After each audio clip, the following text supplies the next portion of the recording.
नमस्ते प्यारे दोस्तों, कैसे हो? आज के हमारे टॉपिक साइलोलिज्म में हम बात करेंगे क्या होता है साइलोलिज्म, अर्थात कथन और निष्कर्ष से आप क्या समझते हो, या फिर अन्य नाम न्याय वाक्य भी इनको कहते हैं। ये वाला जो टॉपिक है साइलोलिज्म, आपके कंपटीशन एग्जाम में हर एक जहाँ पे मेंटल एबिलिटी की बात आती है तो इस पोर्शन को शामिल किया ही किया जाता है, चाहे वो एसएससी हो, चाहे वो आपका सीईटी हो, या फिर जितने भी कॉम्पिटिटिव एग्जाम होते हैं इसमें एक या दो क्वेश्चंस इसी टॉपिक से आपको देखने को मिलते ही है। तो हम इस वीडियो के माध्यम से साइलोलिज्म को समझने की कोशिश करेंगे। तो सबसे पहले हम जानेंगे साइलोलिज्म होता क्या है, साइलोलिज्म का मतलब क्या होता है, या न्याय वाक्य का मतलब क्या होता है। तो साइलोलिज्म एक सिंपल कंसेप्ट है, एकदम सिंपल, जिसमें आपकी तार्किक क्षमता यानी कि लॉजिकल कैपेसिटी को देखा जाता है कि व्यक्ति जो है वो कितना लॉजिक लगा सकता है। ओके, इसीलिए इस टॉपिक को शामिल किया गया है जितने भी कॉम्पिटिटिव एग्जाम होते हैं मेंटल एबिलिटी के अंदर। इसमें होता क्या है, साइलोलिज्म में कुछ आपको स्टेटमेंट दे रखे होते हैं और उस स्टेटमेंट के आधार पे आपको निष्कर्ष निकालने होते हैं।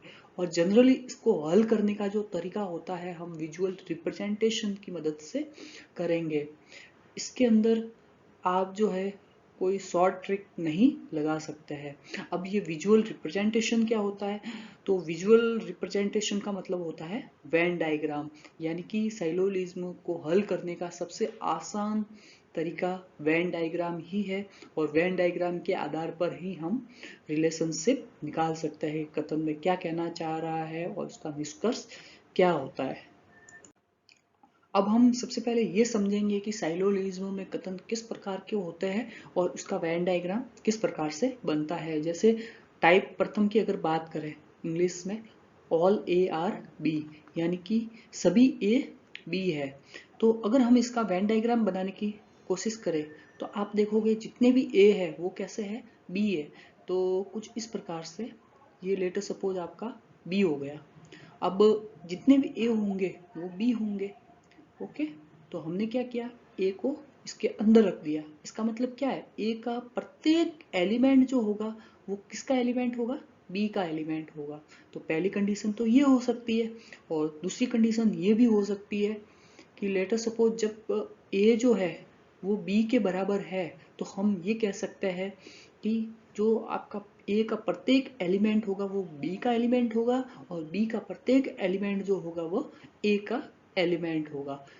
अब हम बात करते हैं सेकेंड टाइप की। सेकेंड टाइप जो कि दे रखा है नो ए इज बी, यानी कि सभी ए जो है वो बी नहीं है। इसका सीधा सा मतलब ये हुआ कि लेटर सपोज ये आपका हो गया ए और दूसरा आपका हो गया बी, यानी कि जो ए है वो बी को इंटरसेक्ट नहीं कर रहा है, यानी कि ए का कोई भी पार्ट जो है वो बी को टच नहीं कर रहा है या नहीं जुड़ा हुआ है।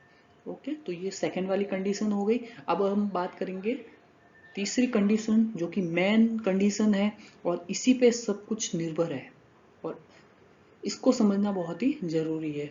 सम ए आर बी, यानी कि कुछ ए का जो पोर्शन है वो क्या है, बी का पोर्शन है। तो इसका जनरली जो वेन डायग्राम होता है वो कुछ इस प्रकार से बनता है। ये आपका जैसे ए हो गया और ये आपका बी वाला पोर्शन हो गया। अब आप देखोगे ये वाला जो पोर्शन है वो इंटरसेक्ट कर रहा है। ओके, तो ये वाला जो पोर्शन है इसी को हम कहेंगे सम ए आर बी, यानी कि कुछ ए बी है। ओके, अब जो फोर्थ टाइप जो रहेगा सम ए आर नॉट बी, यानी कि कुछ ए जो है वो बी नहीं है। तो इसी वेन डायग्राम में आप देखोगे ये वाला जो पोर्शन जो कि बी से टच नहीं कर रहा है, ये वाला जो पोर्शन है जो कि बी से टच नहीं कर रहा है, तो इस कंडीशन को ये सेटिस्फाइड कर रहा है। एक महत्वपूर्ण बात साइलोलिज्म में ये है कि अगर आपको सभी घोड़े गधे दे रखे हैं तो हमें सभी घोड़ों को गधे ही मानना है, यानी कि हम अपनी ओर से कोई लॉजिक नहीं लगा सकते हैं। अगर जो कथन दे रखा है, यदि आम को केला कहा है तो हमें आम को केला ही मानना है। ओके। अब देखो निष्कर्ष किस प्रकार से आपके आ सकते हैं। जैसे पहला निष्कर्ष है ऑल ए आर बी, यानी कि सभी ए बी है। दूसरा जो निष्कर्ष है नो ए आर बी, यानी कि सभी ए बी नहीं है, यानी कि ये वाली जो कंडीशन है। थर्ड है सम ए आर बी, यानी कुछ ए बी है, थर्ड वाली condition. Fourth some A R not be, fourth वाली कंडीशन ये आपकी हो जाएगी। और यहाँ पे ये जो तीनों टाइप है ये केवल और केवल उसकी पॉसिबिलिटी को शो कर रहा है। ओके, ये संभावना व्यक्त कर सकता है कि ऐसा हो सकता है। तो आपको यहाँ पे क्वेश्चंस के अंदर निष्कर्ष 7 प्रकार के निष्कर्ष देखने को मिलेंगे। अब हम ये समझेंगे कि सैलोलिज्म में निष्कर्ष कितने प्रकार के होते हैं। तो मेनली सैलोलिज्म में निष्कर्ष 3 प्रकार के होते हैं। एक तो आपका सकारात्मक यानी कि पॉजिटिव, दूसरा आपका नकारात्मक यानी कि नेगेटिव, और तीसरा आपका पॉसिबिलिटी। तो सकारात्मक होता है जहाँ पे 100% ये निश्चित करे कि यही इसका आंसर होगा। नकारात्मक कब है? जब हमें कुछ भी यकीन नहीं हो। ओके। और संभावना पॉसिबिलिटी जब हम सिर्फ और सिर्फ पॉसिबल ये 100% हम ये निश्चित नहीं कह सकते कि यही इसका आंसर हो, तो वो पॉसिबिलिटी के अंदर आएगा। ओके। अब नकारात्मक की एक विशेषता ये होती है कि जब कभी भी आपको नकारात्मक या नेगेटिव सैलोलिज्म दिया होता है तो उसमें नहीं या कुछ नहीं जैसे शब्द आपको दिखाई देंगे, यानी कि नहीं और कुछ नहीं जैसे शब्द है वो आपके नकारात्मक कथन कहलाते हैं। और जहाँ पे नहीं या कुछ नहीं जैसे शब्द अनुपस्थित होते हैं वो आपके सकारात्मक कथन कहलाएंगे। अब क्वेश्चन की मदद से हम समझेंगे कि सैलोलिज्म के प्रश्नों को किस प्रकार से हल किया जाता है। जैसे कि यहाँ पे एक क्वेश्चन दे रखा है, नीचे दिए गए प्रश्नों में आपको 2 कथन आपको दे रखे हैं। तो यहाँ पे 2 कथन, पहला कथन और ये आपका दूसरा कथन, जिसके 2 निष्कर्ष भी आपको दे रखे हैं। तो ये आपका निष्कर्ष हो गया, ये पहला निष्कर्ष और ये आपका दूसरा निष्कर्ष। अब हम दोनों कथनों की मदद से दोनों निष्कर्ष के बारे में सोचेंगे और इसके बाद में हम उसका तर्क संगत हल निकालेंगे। वो आपका हल ए हो सकता है, बी हो सकता है या सी हो सकता है। तो यदि केवल निष्कर्ष पहला सही हो, दूसरा कह रहा है केवल निष्कर्ष दूसरा सही है, या फिर यदि दोनों निष्कर्ष सही है। तो अब हम कथनों पे विचार कर रहे हैं और इसको वेन डायग्राम से समझने की कोशिश करेंगे। तो पहला कथन है कुछ खिलाड़ी गायक है। तो अब हम इसको वेन डायग्राम की मदद से समझेंगे। कुछ खिलाड़ी यहाँ पे कैसे है? गायक है। तो हम सबसे पहले एक काम करते हैं, ये समझते हैं कि ये आपका खिलाड़ी है। तो यहाँ पे देखो वर्ड आ रहा है कुछ। तो जब भी वर्ड कुछ आता है इसका मतलब के का कुछ न कुछ पोर्शन जो है वो गायक से जुड़ा हुआ, ये आपका हो गया गायक। तो यहाँ पे कुछ वाला पोर्शन ये आ गया, यानी कि कुछ गायक जो है वो खिलाड़ी भी है। तो ये वाला जो पोर्शन है ये आ गया आपका कुछ वाला पोर्शन। ओके। दूसरा है सभी गायक कैसे हैं? लंबे हैं। अब इसका मतलब ये हुआ कि ये जो पूरा जो पोर्शन है जी वाला, गायक वाला, ये सभी कैसे है? लंबे है। अब इसका मतलब ये हुआ कि ये वाला जो पोर्शन है, हम ये निष्कर्ष निकाल सकते हैं कि ये वाला जो पोर्शन है यहाँ पे सब कैसे है? यहाँ पर भी लंबे है, यानी कि कुछ खिलाड़ी जो है आपके लंबे हो जाएंगे। ओके। अब हम इसका निष्कर्ष निकालेंगे। तो पहला निष्कर्ष है कुछ खिलाड़ी लंबे है। तो यहाँ से हमने इस निष्कर्ष को अगर हम देखें तो बिल्कुल सही है। कुछ खिलाड़ी जो है वो कैसे है? लंबे है, क्योंकि सारे गायक लंबे हैं और कुछ खिलाड़ी जो है वो इंटरसेक्ट हो रहे हैं। तो हम ये कह सकते हैं कि जो पहला वाला जो कथन है वो बिल्कुल ही सही है। Okay, right. अब दूसरा कथन जो है सभी खिलाड़ी लंबे हैं। ओके। अब इसके बारे में विचार करेंगे। तो देखो यहाँ पे खिलाड़ी वाला कौन सा डायग्राम हो गया? ये वाला जो पोर्शन है, ये वाला खिलाड़ी वाला पोर्शन हो गया। ओके। अब इसमें देखेंगे ये वाला जो पोर्शन है इसमें ये वाला पोर्शन जो है इसमें लंबे है। तो पीछे जो पोर्शन बचा जरूरी नहीं है कि ये लंबे हो सकता है वो छोटे छोटे भी हो। तो हम इस सेकंड निष्कर्ष से ये समझ रहे हैं कि सारे खिलाड़ी जो है वो लंबे नहीं है। तो अब इसका मतलब ये हुआ कि जो आपका पहला वाला कथन तो सही है और दूसरा वाला कथन गलत है। तो यहाँ पे जो पहला वाला कथन ये, यानी यदि केवल निष्कर्ष एक सही हो, तो इसका जो आंसर जो आपका रहेगा, हम सीधा सा कहेंगे कि इसका जो आंसर है ए वाला वो बिल्कुल ही सही है। ओके। एक अन्य एग्जाम्पल के माध्यम से हम समझेंगे।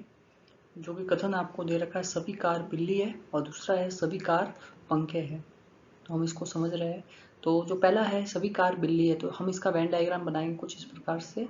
ये मान लो कि आपकी कार हो गई। ओके, तो जितनी भी कार है वो सारी क्या है, बिल्ली है। तो कुछ इस प्रकार से इसका वेन डायग्राम बनेगा। तो ये बाहर वाला जो पोर्शन हो जाएगा वो आपकी बिल्ली हो जाएगी। ओके, और इसी प्रकार से जो दूसरा जो कथन आपको दे रखा है सभी कार क्या है, पंखे भी है। सभी कार, ये मान लो कि आपकी कार हो गई, और जो सभी कार है वो क्या है, पंखे है। तो ये हो गई आपकी पंखे। अगर हम रिलेशन को इसको समझे तो ध्यान से देखना, सभी कार बिल्ली है, इसका मतलब कार जो है वो बिल्ली भी है, और कुछ जो कार है वो पंखे भी है। इसका मतलब ये है कि ये वाला जो पोर्शन है, ये वाला जहाँ पे कार लिखी हुई आ रही है, तो यहाँ पे तीनों चीजें होगी। कार जो है वो बिल्ली भी होगी, और जो कार है वो पंखे भी हो गए। तो हम कह सकते हैं कि कार के अंदर बिल्ली भी आ रही है और पंखे भी आ रहे हैं। अब हम इसको निष्कर्ष को समझ रहे हैं। कुछ पंखे बिल्ली है, तो अब यहाँ पे हम ये समझेंगे कुछ जो पंखे, ये आपके हो गए पंखे, वो क्या है, बिल्ली है। तो अभी मैंने बात की थी कि ये वाला जो इंटरसेक्शन वाला जो पोजीशन आ रहा है उसमें कुछ जो सारी कारें हैं वो बिल्ली भी है और पंखे भी है, यानी कि कुछ पंखे जो है वो बिल्ली है। तो हम कह सकते हैं कि ये वाला जो कथन है बिल्कुल सही है। और कुछ बिल्ली जो है वो कार है, यानी कि यहाँ पे इस वाले जो सेकंड वाला जो वेन डायग्राम है हम ये देख सकते हैं कुछ बिल्लियां जो है ये वाली कार है। तो ये वाला कथन भी आपका बिल्कुल सही है, यानी कि इसका जो निष्कर्ष निकल रहा है दोनों सही आ रहे हैं, यानी कि सी वाला इसका आंसर करेक्ट होगा। ओके, जैसा कि आपको कथन दे रखा है, जो पहला कथन आपको दे रखा है सभी हाथी शेर है, तो ये आपका हो गया हाथी। ओके, जितने भी हाथी है वो सारे क्या है, शेर है। तो हम कह सकते हैं कि जो शेर जो होगा ये आपका हो गया शेर। ओके, जितने भी हाथी है वो शेर के अंदर आ गए।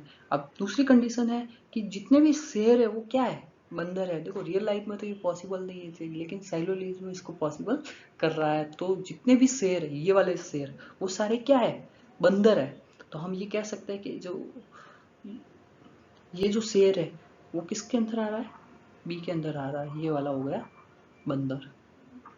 ओके, तो हमने इसका वेन डायग्राम बना लिया। अब इसकी मदद से हम इसको हल करेंगे। तो देखो सभी हाथी क्या है, बंदर है। तो ये वाला देखो ये हाथी वाला पोर्शन हो गया। ओके, तो ये हाथी सारे क्या है, बंदर है। बिल्कुल सही है, क्योंकि ये हाथी जो है बंदर के अंदर ही आ रहा है। तो जितने भी हाथी है वो क्या है, बंदर है। तो पहला वाला कथन आपका सही है। दूसरा कथन कुछ बंदर हाथी है। अब देखो यहां से अगर हम बात कर रहे हैं, ये आपके बंदर हो गए। तो कुछ बंदर है हाथी है, तो ये बिल्कुल सही है। सारे बंदर आपके हाथी नहीं है, यानी कि कुछ बंदर, ये वाला जो पोर्शन ये पूरा खाली है जो कि आपका हाथी के अंदर नहीं आ रहा है। तो हम कह सकते हैं कि कुछ बंदर यहाँ पे हाथी है।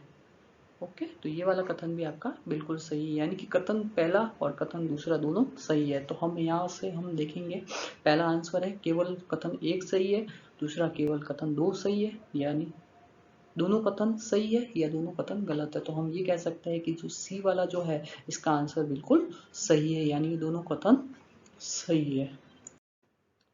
एक उदाहरण हम और लेते हैं जिसमें कथन दे रखा है सभी चाबी आपके ताले है और सभी ताले पेच है, जो कि दूसरा कथन है आपका। और निष्कर्ष आपको निकालना सभी पेच चाबी है, और दूसरा निष्कर्ष है कुछ ताले चाबी है। तो ये वाला जो क्वेश्चन है बिल्कुल पिछले वाले क्वेश्चन की तरह ही है। तो हम सबसे पहले इसका वेन डायग्राम बनाते हैं। ओके, सभी चाबी ताले है, तो हम यहाँ पे ये चाबी बना लेते हैं। ठीक है, अब हम ये कहेंगे कि जितनी भी चाबी है वो क्या है, ताले है। इसका मतलब ये हुआ कि जो आपकी चाबी होगी वो ताले के अंदर आ रही है। ओके, दूसरा कथन बात करेंगे सभी ताले क्या है, पेच है, यानी कि ये ताले जो है ये ताले भी सारे क्या है, पेच है। ओके, ये वाला है। तो ये आपके हो गए ताले। अगर हम बात करें अब इसको वेन डायग्राम को थोड़ा सा समझते हैं, यानी कि जितनी भी चाबी है वो सारे ताले, और जितने भी ताले हैं वो क्या है, आपके पेच है। ये आपका गलत हो गया, पेच। ओके, तो जितने भी ताले हैं आपके पेज हो गए। अब इसके निष्कर्ष की बात करेंगे, सभी पेज चाबी है। तो देखो यहाँ से हमें दिखाई दे रहा है कि सभी पेज, ये वाला जो पेज है, सभी पेज क्या चाबी है? बिल्कुल नहीं। ये वाला जो पोर्शन है देखो, ये पूरा पूरा पोर्शन खाली है जो कि चाबी के अंदर नहीं आ रहा है। ओके, तो हम ये कह सकते हैं कि पहला वाला जो कथन है वो कैसा है? गलत है, सही नहीं है। यानी कि सारे पेज जो है वो चाबी नहीं है। लेकिन अगर हम दूसरे पेज की बात करें, कुछ ताले जो है वो चाबी है। तो यहाँ से कुछ ताले, बिल्कुल सारे ताले तो नहीं, लेकिन कुछ ताले चाबी जरूर है। तो ये जो सेकंड वाला जो पोर्शन है, निष्कर्ष है, वो बिल्कुल सही है। तो अब हम यहाँ से ये निष्कर्ष निकाल सकते हैं कि सही कौन सा है। तो देखो यहाँ पे पहला निष्कर्ष आपका गलत है और दूसरा निष्कर्ष सही है। तो पहला निष्कर्ष यहाँ पे सही है तो ये गलत है। केवल और केवल दूसरा निष्कर्ष सही है, तो ये आपका सही रहेगा। ओके, तो कैसी रही है आज की आपकी क्लास? आई होप कि आपको ये साइलोलिज्म का कंसेप्ट अच्छी तरह से समझ में आ गया होगा। और अगर मैं बिल्कुल आशा करूँगा कि अगर आपको समझ में आ गया तो please like and subscribe my YouTube channel, और please share more and more.